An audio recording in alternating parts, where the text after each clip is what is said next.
500 جنيه. لو كنت قريت السوره وحفظتيها كنت كسبت 500 جنيه دلوقتي. قراءة على فكرة بس فعلا احنا لو كنا بنحفظ الايات والقران زي ما بنحفظ الاغاني كان زماننا هنبقى في حاله افضل. للاسف.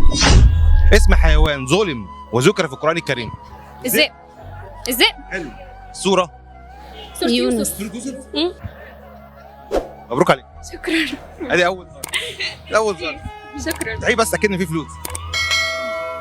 لا اكيد يا تمام. عم اكيد. السؤال الثاني اللي هو ب 500 جنيه. تمام. نركز بقى شويه مع بعض. بسم الله. آية في القرآن الكريم اجتمعت فيها كل حروف اللغة العربية. الشق الأول عايزين اسم السورة. تقريبا الرحمن أو البقرة. الرحمن أو البقرة.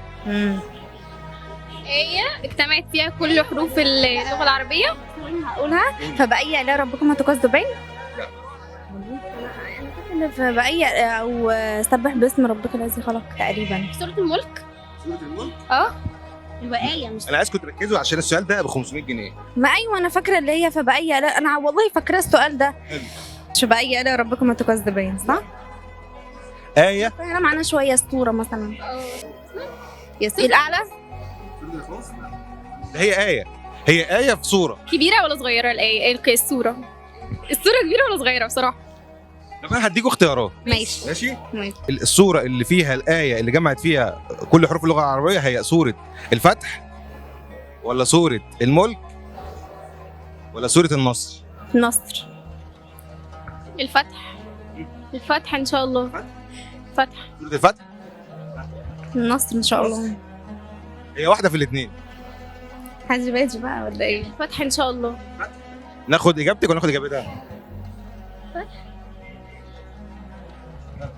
الفتح إن شاء الله. إجابتك ولا إجابتها؟ طب هي السورة صغيرة ولا كبيرة؟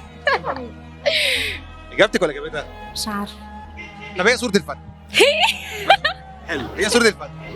تمام؟ اه. هي أنت عايز الآية بقى. هي فعلا سورة الفتح. أنت عايز الآية. عايزينك بقى تقولي لنا الآية نفسها. الفتح. 500 جنيه. ثواني. إن فتحنا لك فتحا مبينا. برضو. بصراحة أنا مش فاكرة الآية. بصراحة.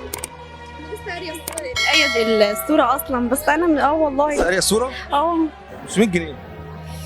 لو كنت قريت السورة وحفظتيها كنت كسبت 500 جنيه دلوقتي. قراءة على فكرة بس فعلا احنا لو كنا بنحفظ الآيات والقرآن زي ما بنحفظ الأغاني كان زماننا هنبقى في حالة أفضل.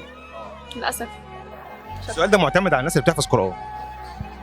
أنا بقرا ياما في القرآن بس أنا بقرأ ياما في القرآن بس أنا فعلا مش فاكراها. أنا لسه قارية والله السورة دي. لا حقيقي أنا كمان مش فاكرة. هو في نزل الفيديو؟ أيوه. موافقة؟ ماشي. جاوبنا على الأسئلة بس هستناكم تكتبوا لنا الآية القرآنية اللي اجتمعت فيها كل حروف اللغة العربية.